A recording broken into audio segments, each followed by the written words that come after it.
It's time to take out the engine. So to get started, we're gonna start taking off anything connecting this engine to the boat. So that can include any of these water lines, that could be this exhaust system, any of the wiring, any of the throttle stuff, and we're just gonna go by piece, separating this from the boat as well as the gas tank.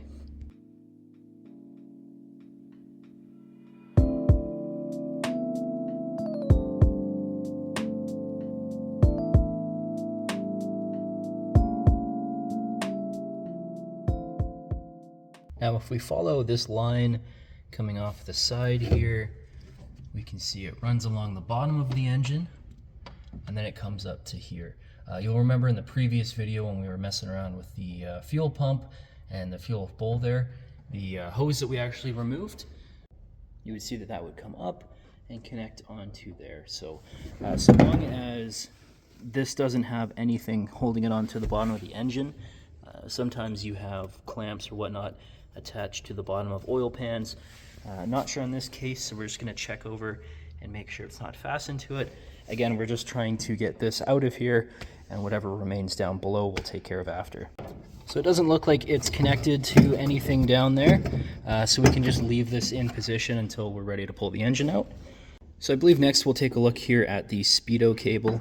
You can see kind of on camera there, it's fastened down at the very tip right there to the frame.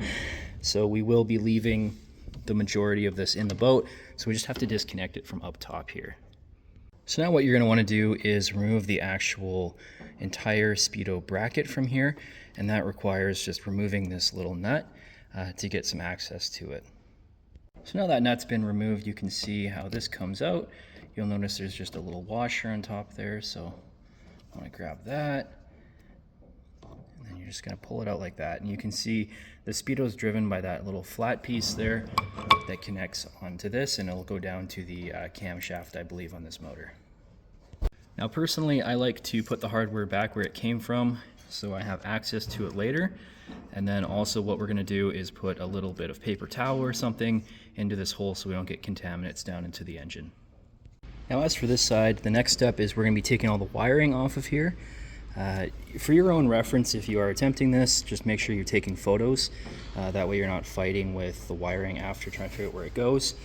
I believe we're going to probably redo some of this wiring. Like I said in the previous video as well, I just like to make sure that everything is not going to give us any problems. So, you know, stuff like that is just going to lead to corrosion, water getting in here, and possibly this breaking off. So we'll probably end up doing some wiring on this, but just for the sake of figuring out where it goes and what it does, it's always nice to take pictures. Thankfully, we have the series that we can look back on, but that's just a little something you can do to make sure it all goes back in the same place.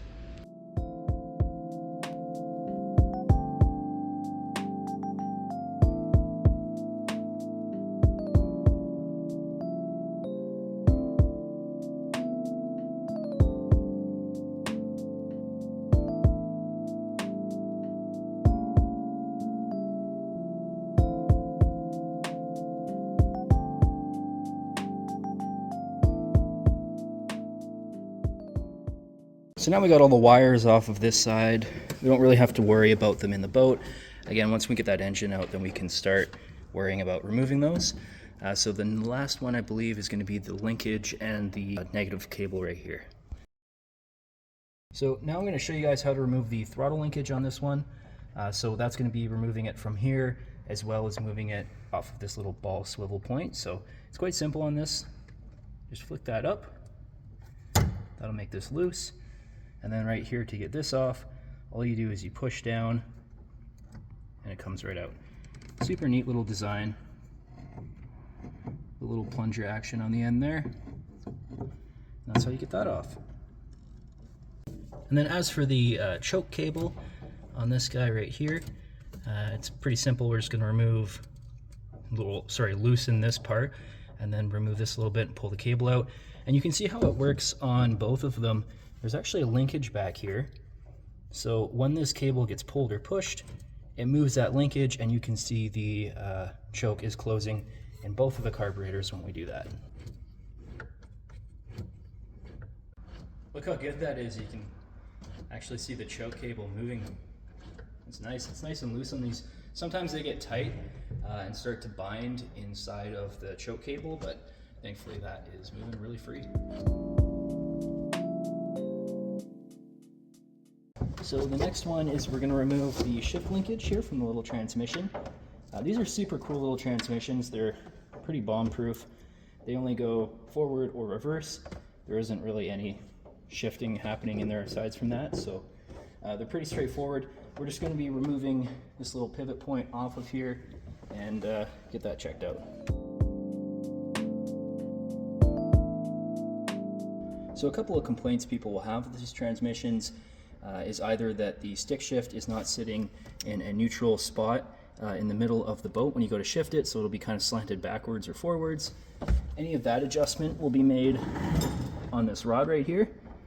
So the one at the front actually has a little bit more threading, so you can twist this and change the amount of rod in between the two, so it's easier to shift.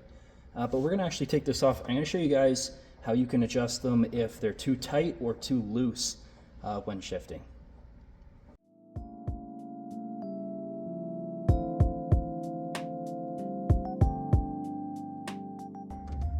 Okay, here we go. So the inside of these will either have a little gasket on them that you can replace. Sometimes they'll have silicone. It always helps to just kind of check to make sure. I like to stick to what I had before just for ease, but it looks like this one has some quite old paper stuck to it that's beginning to flake off. So to move this around in here, we're just going to pull it forward and see what kind of tension that takes. There's quite a bit of tension on there. That's all it is it's just pushing this into here. If you're familiar with clutch discs, it's the same kind of principle where the leverage is going to actually expand or contract this disc right here, which then clamps down onto the spinning assembly and produces either your drive or reverse. So each one of these is typically a little bit different, but I believe if you adjust this nut right here ever so slightly, that'll produce either more clamping or less on these discs, which will make it a little bit easier to put into either gear. Sometimes that's all it takes to get your transmission working beautifully.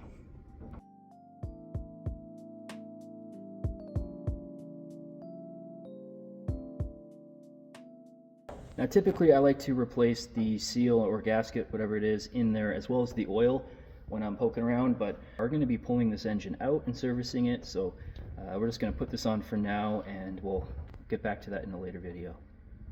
Next we'll be taking off the exhaust system. We're just going to start by taking it off directly from the exhaust manifold here.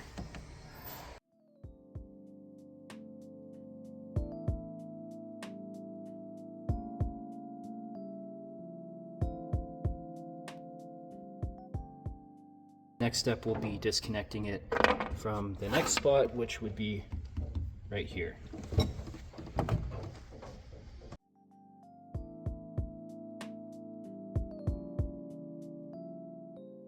We can proceed to twist this pipe out of here and carefully remove it.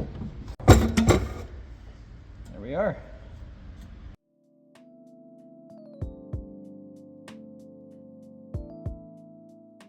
So we're going to take the prop shaft off now from the engine, and I'll show you guys a couple of points on here that connects everything together. So this hose right here will go down to where the prop shaft exits the boat, and it will seal between the exit hole.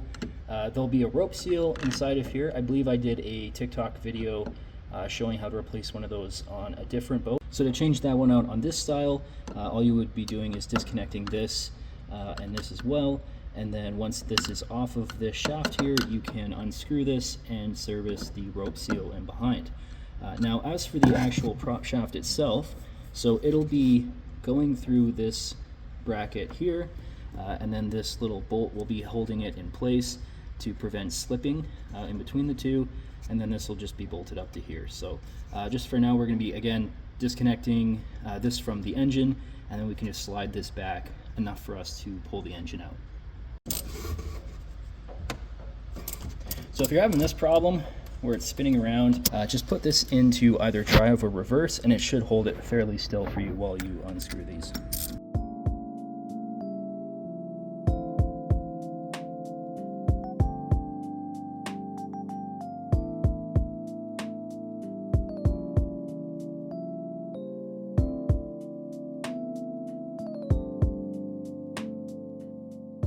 So now we'll slide this off of here.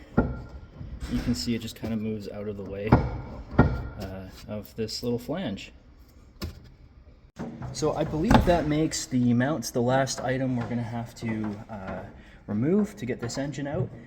Now as we are pulling the engine out, obviously we're going to make sure that everything is completely disconnected so that we aren't breaking or damaging anything once we pull this engine out of here.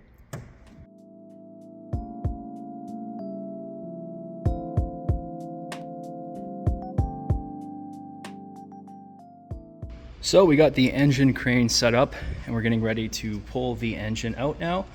We're pretty confident everything's been disconnected, so we'll have to see once we start moving it up. And essentially what we did is we looked for a lifting point. There is one installed on this engine, and there's also one in the middle. I'm not entirely sure whether this engine's heavier in the rear or in the front, so I'm just going to play it safe and pull from this bracket piece right here, this bypass pump. Now you want to be careful where you put the chain so that you're not damaging little valves like that, but sitting right up against this big cast piece, that shouldn't cause any damage to that whatsoever. And then what we're going to be doing is pulling on this end. I'm assuming it's a little bit heavier in the rear. We'll have to see once we kind of start getting it out. And then of course removing any plugs that are going to have tension against them, because last thing you want is a plug snapping in half. So all that being said, let's see what happens. Again, make sure you have your hook caught on something. If it's just in the middle of this, it'll slide around. You really don't want that when this engine's airborne.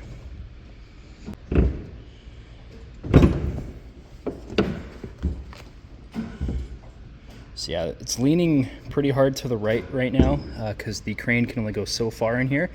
So I will have to put the camera down for a second and help Artem. We're just gonna lift up this part of the mount and then kind of adjust it, because once that thing comes out, it'll just smash against the side of the boat. So like I said, I'm just gonna put the camera down for a sec and help him position this in a good way.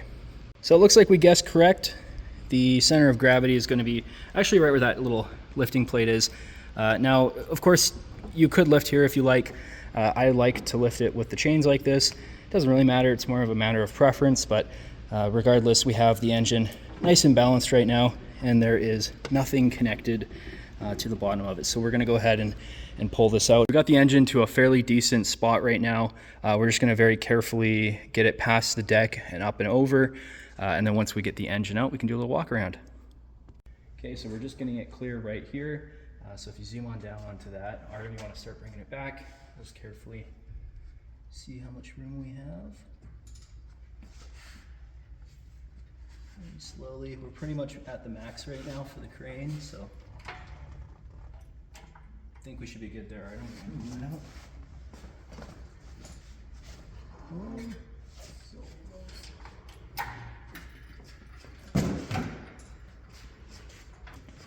All right. There we are.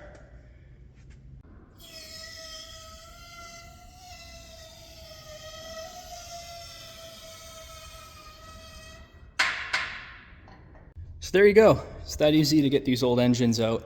There's not a whole lot of electronics or anything attached to them like these newer boats and cars and all that. So what we'll do next is we'll probably set it down on some wood to keep it safe for now, and then we'll get the engine stand set up for it. To do that, we're going to have to pop this off and hook the engine stand up to the back. We'll probably do a video alongside the boat there of us cleaning this up and restoring it. So we're just going to, brush everything up and clean it up, paint it. Again, we're not trying to show you guys anything that you can only do in a shop. We're trying to show you stuff that you guys can do at home. So as for cleaning and wiping this down, 100%. Painting it, getting everything nice and straight and looking good. That's all stuff you guys can take care of without having any fancy materials needed, but that's going to be the next step for that. So that's the engine taken out of this boat. It's really that simple. You don't need a whole lot of tools to do it.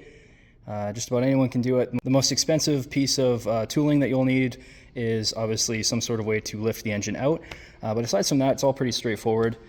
And this boat's not going to weigh hardly anything at this point. It makes it really easy to flip this boat over. Now, of course, the last thing that we will be removing from this boat is the gas tank, which I'm actually really excited to see what exactly is inside of this. You can hear something sloshing around in there. So who knows if that's the sending unit banging around in there, or if there's some sort of debris or something, but yeah, we'll get this pulled out next.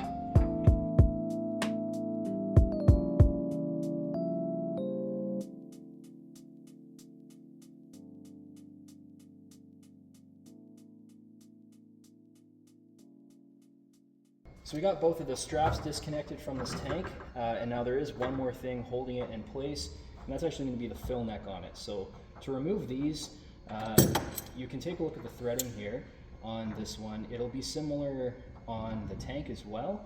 So you're just going to take a big pair of channel locks. Hopefully these are the right size. Might have to grab a different set. And then you're just going to reach up underneath here and start untwisting it from this tank.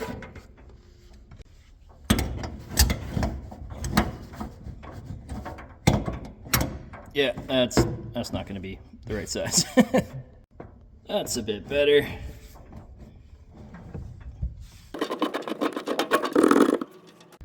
So we got this most of the way out. There is a retaining nut on the bottom of it there. We'll have to remove that once this tank's out, just for ease. So yeah, let's see if we can remove this tank. So I actually forgot one more thing here to remove. Now this is a really cool design from when this boat was first produced. This is actually, I'm not sure the proper word for it, but it is actually a bilge pump in sorts. So the water would start filling up here, and then because there is water coming from the bottom pushing this direction, it creates a venturi, and it'll actually suck water out of your bilge without having to have any sort of electronics or anything. It's just a bent copper pipe. So that's a really cool piece of old school technology in here. So let's say that your boat is taking on some water, which can happen in these old wooden boats, especially if they're soak bottoms. What that little tube is going to do is it comes up like this and it stays just a touch above the wooden deck. Now down below, you're going to have an opening here with a little bit of fins in it, and as you're on the water boating and the water is going this way past here, it'll create a little bit of back pressure. And what that's going to do is actually draw this water that's in the bottom of your bilge up and through this little pipe, and it'll join the rest of the current there. Now what happens is, obviously as you're going, the current comes, pushes this way, and it creates a little bit of back pressure there. So it's a really cool design that they implemented in these ones. Again, modern day bilge pumps are typically just a water pump with some electronics hooked up to it, but they were able to accomplish the same thing with nothing more than a copper pipe. So super interesting design. All right, let's see. Oh, look, that one fits perfectly. There we go. It is useful. So, funny enough, that nut's not actually what's holding this in. So, if you look up just a little bit right there, you can see it's actually just slipped right over top of this pipe. So, hopefully, it doesn't go up too high. I guess we'll see here in a second. Look at that. Perfect. So I guess we didn't really need to take that bolt off, or the nut off. But there you can see the little piecing. This is to keep it spaced apart. So if you have any debris, it can kind of just create a little bit of an opening for the water. But again, super cool design on this. So last thing on here is getting the wires off. So to do that, you're going to take a crescent wrench and you're just going to loosen off the wires like that. So there is tiny little nuts on these, and then once that's done, the tank can come out. I know, before you guys get all angry about me cutting the wires, the reason I did that is because there's no way to disconnect this tank from up top here. So there should be some sort of connector where I can plug it and unplug it to remove the tank out. We'll put that in later. Also, I'm not using these wires. I mean, if you take a look at this, this is an old braided wire with some sort of electrical connection going to a new red wire. There's no telling what I'll find underneath this electrical tape, and I'm not taking chances with short circuiting right next to the gas tank. Now we're just going to very carefully pull the tank out. There we are. That's about it.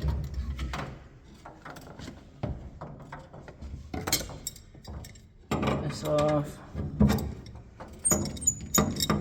So this will be the gas line coming from the tank going to the engine.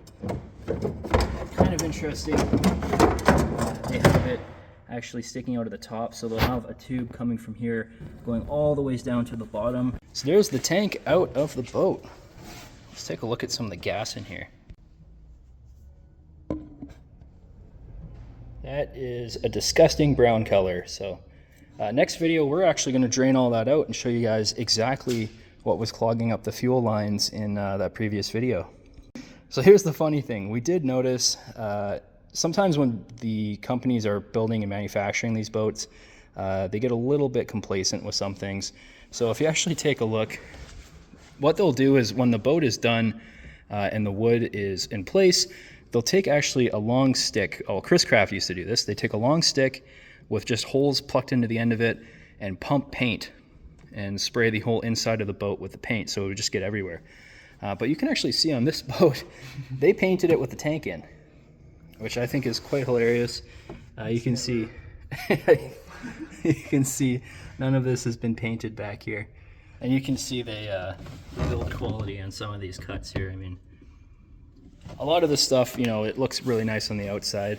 And the funny thing is, if you were to restore this to the #1 level, it's called concours. If you were to take it to a boat show, this isn't the ideal boat for it, but just for argument's sake, if you were to take this to a boat show, they would actually request that you leave this the way it was from factory, unpainted, to match and replicate how it was when it was first made. We might leave it just because it doesn't really matter, but if you are restoring this wood and you've replaced all this, they'll actually make sure and check that you have left things like this. And if you paint them, they'll actually get upset and say that it's over restored.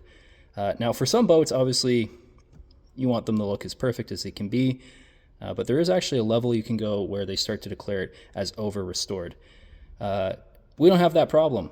Again, I'm going to reiterate, this is a rat rod project. So whatever we think looks cool on this boat is what we're going to do to this boat. So maybe we paint it, maybe we don't.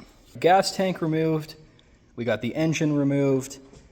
Now we're just going to clean up all of the little bits and pieces we have in the boat, get everything nice and tidy, and we can flip the boat over. Hopefully we'll do that in the next video and show you guys what's required in flipping over these boats.